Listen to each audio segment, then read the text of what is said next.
Dreams of one day landing a permanent position at the firm, but so far he has been unsuccessful.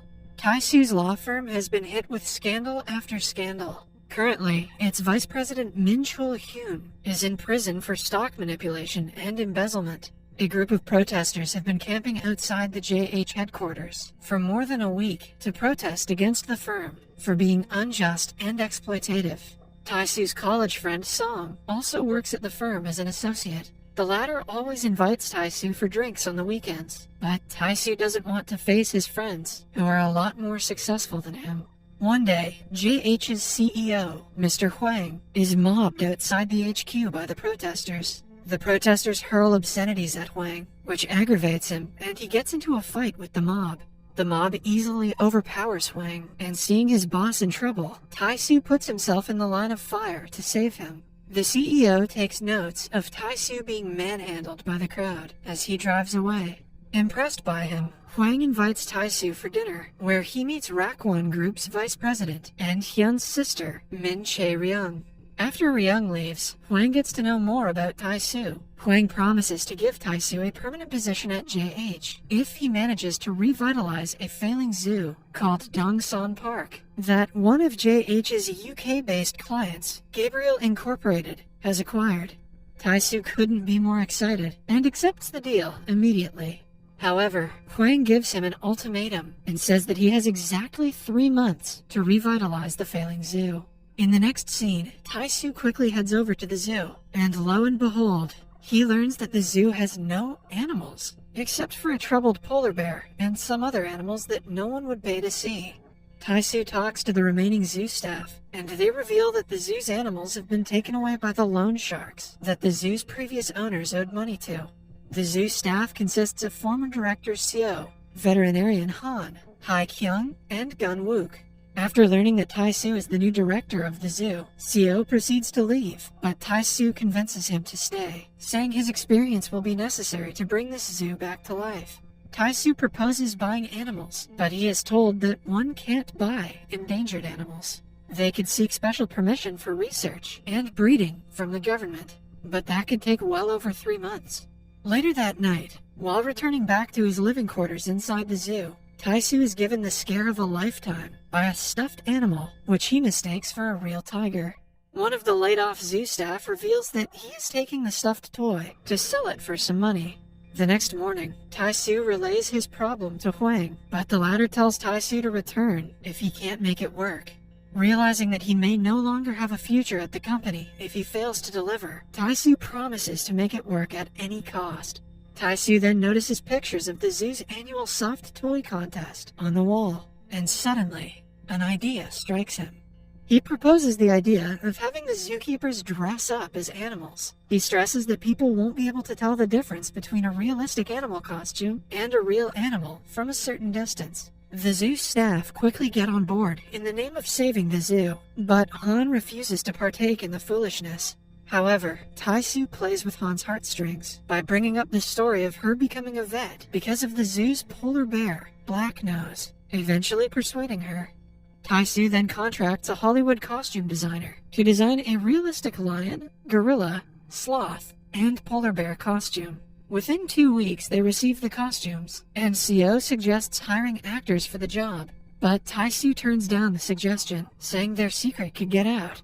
Left with no choice, Han, Hai Kyung, Gun Wook, and Seo become the lion, sloth, gorilla, and polar bear respectively, and the rehearsals begin.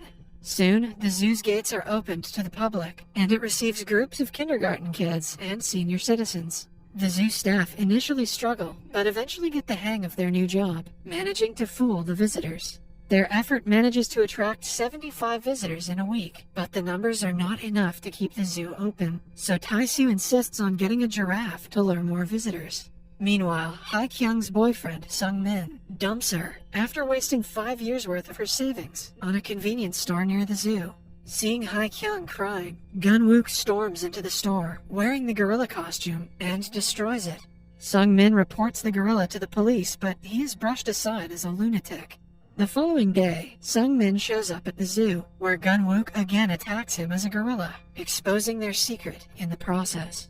After learning about Tai-Su's scam, Sung-min threatens to report them to the police, but Hae-kyung convinces him against it and asks Gun-wook to apologize to him. Later that night, Tai-Su visits his costume designer, but to his dismay, he learns that he has taken off with the deposit, leaving behind only the head of the giraffe in the warehouse. However, Tai-Su refuses to give up, and he uses the head of the giraffe to trick his visitors. Soon, Seo falls sick from sitting out in the sun in the hot costume, so Tai-Su takes over his role. He quickly learns that cosplaying an animal at a zoo isn't an easy job, as some unruly visitors keep throwing stuff at him. Tai-Su also gets tired of sitting in the sun, and when no one's looking, he grabs a Coca-Cola bottle thrown by one of the visitors inside the pit and drinks it to quench his thirst. However, some visitors manage to capture Tai-Su, gulping down the Coca-Cola bottle.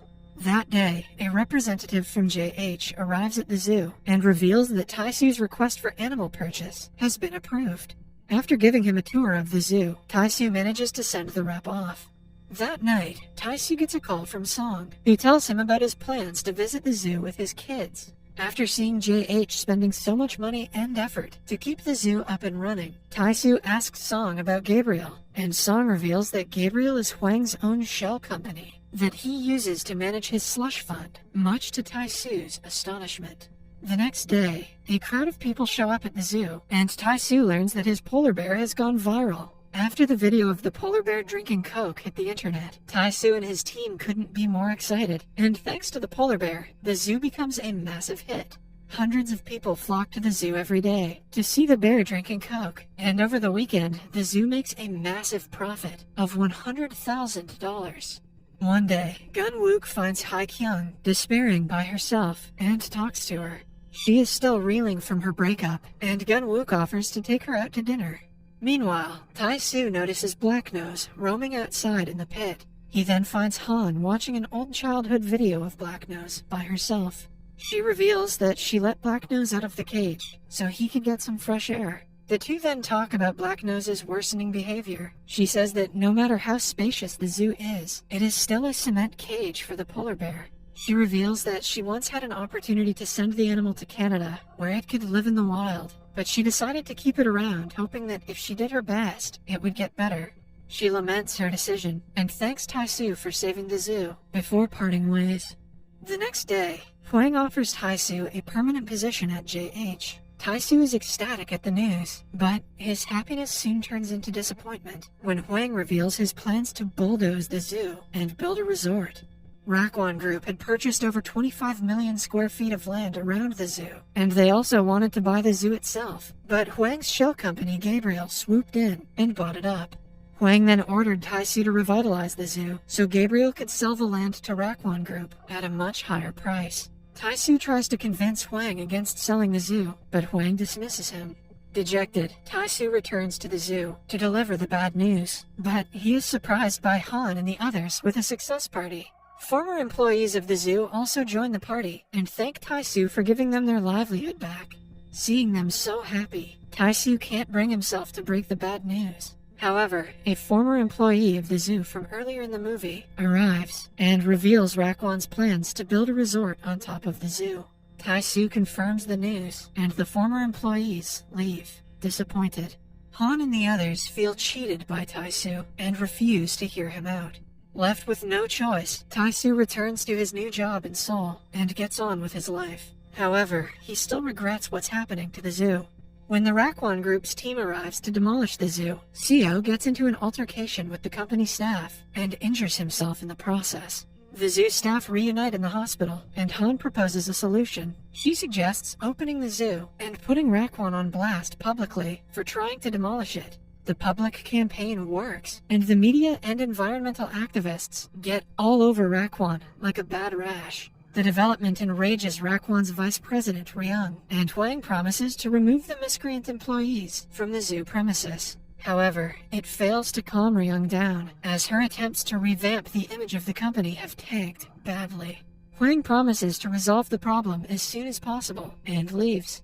Hwang is later visited by Hae-kyung's ex-boyfriend, Sung-min, who tells the CEO the truth about the fake zoo animals. Tai-Su notices Sung-min leaving Hwang's office and figures out that he has ratted them out. Huang and his assistant immediately leave for the zoo, and they're closely followed by Tai Su. Before Huang gets to expose them, Tai Su alerts Han and the others about the development. Han stops Huang from going into the room where the polar bear is kept. Shortly afterwards, Tai Su joins them, and Huang warns him to tell him the truth about the zoo animals. But Tai Su continues to feign ignorance. Enraged, Huang forces his way into the room and finds Black Nose sleeping. Mistaking the bear for a fake one, Huang challenges the animal, almost getting himself killed in the process. To calm Black Nose, Han lets him into the pit, while Huang proceeds to leave. However, Huang returns to check the polar bear again. When he becomes certain that the giraffe is fake, Huang gets into the pit with Black Nose and challenges him again. Black Nose attacks him, and Huang passes out. To save his boss, Tai Su puts on the polar bear suit and lures Black Nose away from Huang. It works, and Huang is brought back to safety, but at the expense of Tai Su, who is attacked by the bear. The angry bear tears Tai Su's suit open, exposing him. But fortunately, Tai Su manages to run to safety just in time. After the public debacle, Tai Su apologizes to his team and offers to take all the blame to protect them. However, Han and others oppose the idea, saying they are all as guilty as him. Haikyung wishes out loud that they could do something about Black Nose and the other remaining animals. Suddenly, an idea strikes Tai Su yet again. He claims that he can save the zoo and goes to meet Rakwon's vice president, Ryung. He proposes to run an ecological park for Ryung's resort, where the animals could live. This would not only remove the roadblock stopping the construction of the resort, but it would also save Rakwon's image from being tarnished further. Ryung agrees, on the condition that Tai Su gets Gabriel on board. Through his friend, Song, Tai Su retrieves hard evidence of Huang laundering money using Gabriel. Tai Su then threatens to leak the documents to the press and police if Huang doesn't agree to sell the zoo to Rakwon. Reluctantly, Huang agrees to the deal. Several years pass by, and the movie cuts to a scene of Ryung presenting a video of the Rakwon Eco Park, consisting of various real wild animals. Seo and others have been hired by Rakwon Group. Moreover, Black Nose has immigrated to Canada. The movie ends with Tai Su and Han visiting Black Nose in his natural habitat.